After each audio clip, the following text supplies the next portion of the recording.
Bismillahirrahmanirrahim. Assalamualaikum warahmatullahi taala wabarakatuh. Nama saya Mutamassikin binti Kasim. Ingin membentangkan tugasan subjek pada hari ini, iaitu subjek HBEC 3703, hubungan keluarga dan masyarakat dalam pendidikan awal kanak-kanak.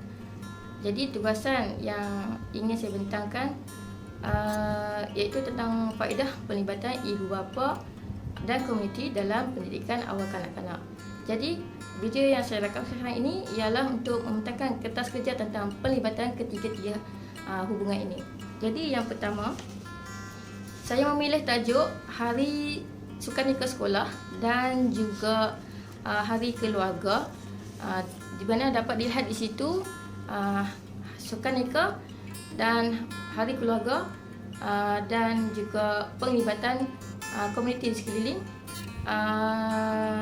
lebih banyak memberi faedah kepada masyarakat. Yang pertama dapat dilihat di sini iaitu tentang faedah kepada kanak-kanak siswa. Yang pertama, apabila penglibatan ibu bapa ini berlaku di sekolah, yang pertama dapat meningkatkan keyakinan diri kanak-kanak. Bagaimana ia dapat meningkatkan keyakinan diri kepada kanak-kanak? Kerana pelibatan dapat meningkatkan, kerana hubungan ini dapat memberikan keyakinan kepada kanak-kanak apabila melihat ibu bapa mereka hadir ke sekolah dalam sesuatu program bersama mereka, iaitu mereka dapat berkomunikasi dengan baik. Kerana keterbiasaan mereka melihat ibu bapa mereka berkomunikasi dengan orang ramai, iaitu selain dapat meningkatkan komunikasi mereka, mereka juga dapat berkawan mesra dengan kawan-kawan, juga dapat lebih mengeratkan lagi hubungan kanak-kanak itu dengan guru-guru. Contoh, mereka tidak segan silu ataupun lebih senang untuk meluahkan perasaan ataupun menceritakan apa-apa masalah yang berlaku pada diri mereka. Yang kedua, kanak-kanak dapat melihat peranan yang berbeza daripada ibu bapa, iaitu berperanan sebagai guru. Contoh macam bila di rumah, kanak-kanak itu melihat ibu bapa mereka hanya ada peranan setakat di rumah sahaja. Tetapi bila berada di satu program bersama mereka, mereka akan dapat melihat peranan ibu bapa mereka dalam tugasan-tugasan yang diberikan terhadap ibu bapa mereka. Jadi secara tidak langsung dapat mengubahlah persepsi ini bahawa ibu bapa mereka juga dapat melakukan sesuatu perkara yang lain. Yang ketiga, ibu bapa lebih memahami kurikulum dan aktiviti yang dibelajar oleh anak-anak. Contoh macam ibu bapa lebih mengetahui apakah keinginan guru-guru di sekolah terhadap anak-anak mereka, dan guru-guru sendiri lebih mudah untuk menerangkan apakah keperluan-keperluan anak-anak mereka dalam pendidikan. Okey, seterusnya, sukan itu baik juga kepada anak-anak sendiri, kerana yang pertama dapat memberikan kecerdasan, yang kedua dapat bekerjasama dengan rakan-rakan yang lain untuk memenangi pertandingan. Seterusnya dapat berkomunikasi dengan baik, sabar dalam menghadapi tugasan, dan lebih peka, lebih bekerjasama, dapat membantu, lebih bertoleransi untuk memenangi pertandingan. Dan seterusnya dapat dilihat pula faedah kepada rumah dan sekolah, itu ibu bapa dan juga sekolah. Secara tidak langsung, apabila berlakunya pelibatan ibu bapa ini, mewujud juga hubungan komunikasi yang baik antara dua hala, iaitu antara ibu bapa dan juga guru. Senang untuk berkomunikasi apabila mereka selalu berjumpa untuk dalam menyertai program-program sebegini. Jadi senang untuk memberi pendapat, idea ataupun menerangkan sesuatu masalah yang untuk dicapai. Seterusnya, saling sokong-menyokong antara satu sama lain.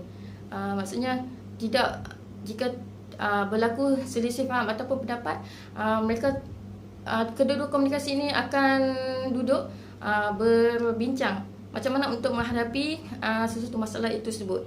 Seterusnya, membuat keputusan bersama. Okey, setelah duduk berbincang, seterusnya kata sepakat akan diambil. Setelah bertolak ansur, maksudnya tidak berkelahi ataupun tidak berbalah. Setelah memberi pendapat, berbincang, secara tidak langsung ia akan memberi jawapan ataupun pandangan masing-masing boleh diterima. Seterusnya, apabila berlakunya hubungan keluarga dengan sekolah, dapat melihat kemesraan. Maksudnya ibu bapa itu senang berkomunikasi dengan pihak sekolah dalam pendidikan anak-anak mereka, lebih mudah meluahkan perasaan apakah kemahuan ibu bapa terhadap anak-anak mereka, dan guru juga dapat meluahkan apakah sebarang masalah yang dihadapi oleh anak-anak mereka dalam pelajaran. Itu yang dapat dilihat. Okey, seterusnya kepada komuniti. Apabila berlakunya pelibatan secara besar-besaran ini daripada pihak sekolah, waris dan juga komuniti, masyarakat dan pihak berkepentingan dapat menyumbang dana dan perkhidmatan dengan yakin. Apabila sesuatu hubungan itu berlaku dengan baik, jadi tidak susahlah untuk pihak-pihak tertentu ataupun agensi-agensi berkepentingan apabila sesuatu sekolah ingin mengadakan program, tidak suka untuk mereka memberi dana ataupun perkhidmatan untuk digunakan. Jadi seterusnya dapat mewujudkan hubungan yang berterusan antara guru, keluarga dan agensi atau pihak berkepentingan.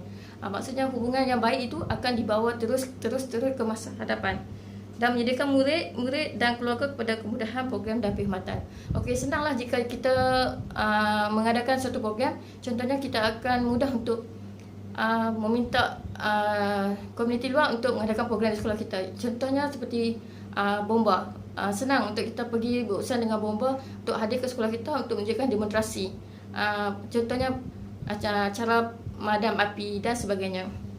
Maksudnya memulihkan masyarakat dan rakan-rakan berkongsi kepakaran dan perkhidmatan.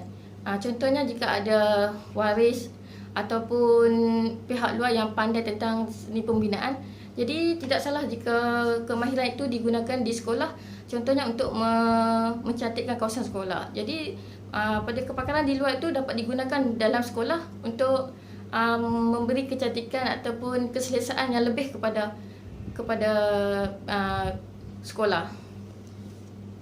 Jadi seterusnya senang juga apabila suatu program pihak sekolah ingin meminta bantuan daripada komuniti untuk memberi bantuan. Contohnya tenaga, buah idea, fikiran dan untuk memberi perkhidmatan yang lain. Okey, itu yang dapat saya terangkan antara faedah-faedah hubungan masyarakat dan komuniti dalam pendidikan awal kanak-kanak. Jadi hubungan yang positif ini sebenarnya harus diteruskan. Bukan sahaja di sekolah, bukan sahaja di rumah saja, maksudnya di kawasan sekeliling. Sebenarnya hubungan yang baik ini bukan berhenti setakat itu sahaja. Dia seterusnya bahkan berterusan. Kita telah memberi kesan yang positif daripada peringkat awal kepada kanak-kanak. Jadi seterusnya kanak-kanak itu sebenarnya akan membawa kesan positif itu ke sekeliling mereka dan akan membawa seterusnya kepada peringkat-peringkat seterusnya. Jadi itu saja pembincangan saya pada hari ini. Terima kasih.